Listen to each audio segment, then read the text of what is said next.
اللهم صل وسلم وبارك على سيدنا محمد وعلى اله وصحبه اجمعين. ازيكم عاملين ايه؟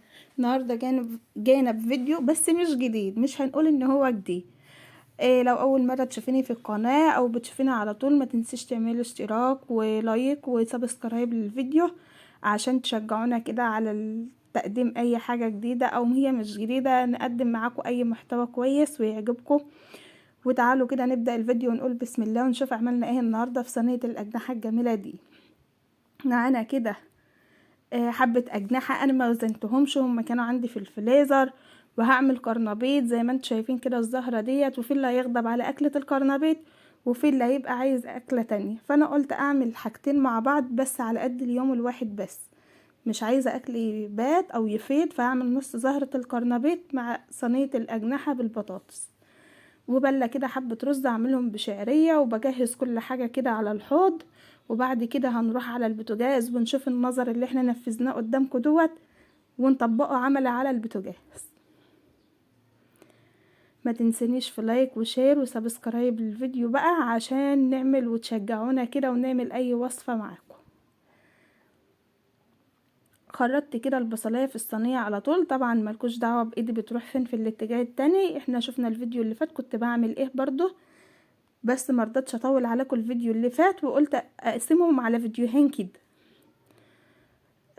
معايا كده بصلايه، ولعت عليها النار، ولما نشفت من ميتها طالما انا مش قادحه الزيت او الماده الدهنيه بتاعتي، نزلت بالذات بعد ما البصله نشفت. وهقلب كده لحد ما تتشوح وتديني لون ذهبي كده شويه بس مش كتير. ادت لها رشه فلفل اسمر كده، وهنزل عليها بنص معلقه توم مهروسه من اللي انا دقاه قدامكم دلوقتي. وشمي بقى التست والطشطشه يا حلوه انت وهي. ورقية لورا وهنزل عليها كده، ومش هحط حبهان، السبع بهارات بتاعتي فيها حبهان بس انا لسه معرفش انا حطيت ولا ايه، انا نسيت. تعالوا نشوف مع بعض ونكمل وصفة. نزلت كده بالاجنحة بتاعتي، كنت عصر عليها ليمون ومظبطاها كده وملح عشان الزفارة. الاجنحة ملزلزة وجميلة وما يهمكيش اللون ده، انا لما باجي امسك على حد وهو بيذبح فبتبقى ايديا بتترعش، فالاجنحة بتغير لونها شوية. لا اله الا الله. طبعا انا قلت لكم مش هنركز خالص في الاتجاه التاني، احنا دلوقتي تركيزنا كله على صينية الاجنحة دي. عايزة اقول لك طعم وريحة ومفيش احسن من كده.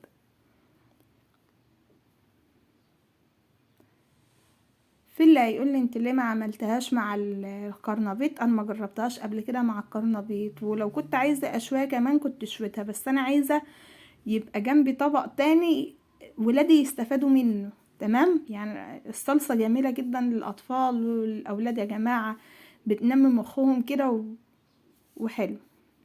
نزلت بالبطاطس بتاعتي واديلها تقليبه كده، قلبي بقى بالمعلقه بمقصوصه، بمغرفه، قلبي بالصينيه كده زي ما انا بقلب براحتك، بس انا عايزه البطاطس تبقى في وسط الاجنحه او تحت شويه من الاجنحه عشان ان هي تستوي وتتلوح كويس.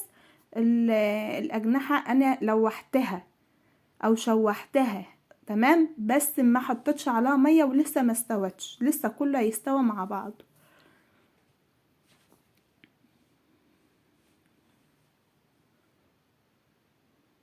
هنغطي عليها بقى عما نضرب الطماطم بتاعتنا، ولو عندك صلصة وعايزة تستبدلها بالطماطم براحتك،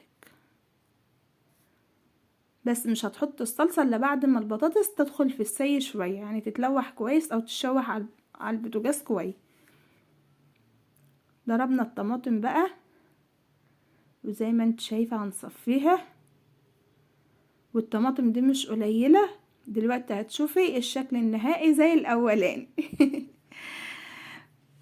طبعا كنت شايفاها حمرا وجميلة معاكي الصينية او البطاطس والجوانح بتاعت الفراخ.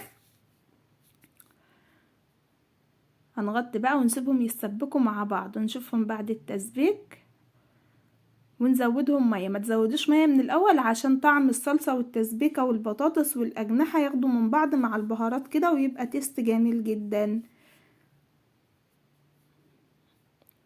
كده غلوا مع بعض، وحطيت عليهم معلقة بابريكا. طبعا البابريكا المدخنة معروف ان هي بتغير اللون، وبتخليك والريحة بتاعتها والطعم بتاعتها جميلة جدا في المشويات وفي الصواني. رشة الكزبرة دي ولا تذكر يعني، هي كانت معايا الحبة الكزبرة اللي شايفينها في الفيديو اللي فات، فقمت واخدة معلقة بس صغير كده. غلت اهيت واستوت مع بعضها. نزلها الفرن بقى وتاخد الشكل النهائي دوت معاكم. زي ما قلت لكم الطماطم ما كانتش خفيفة وكانت حلوة. لو عايزة تكتري الطماطم اكتر من كده براحتك، انا شايفة ان هي كانت كويسة كده. واشوفكم في فيديو جديد، ويا رب الفيديو يكون خفيف على قلوبكم. ما تنسونيش في شير ولايك وسبسكرايب للفيديو عشان تشجعونا يا احسن اخوات في الدنيا. مع السلامة.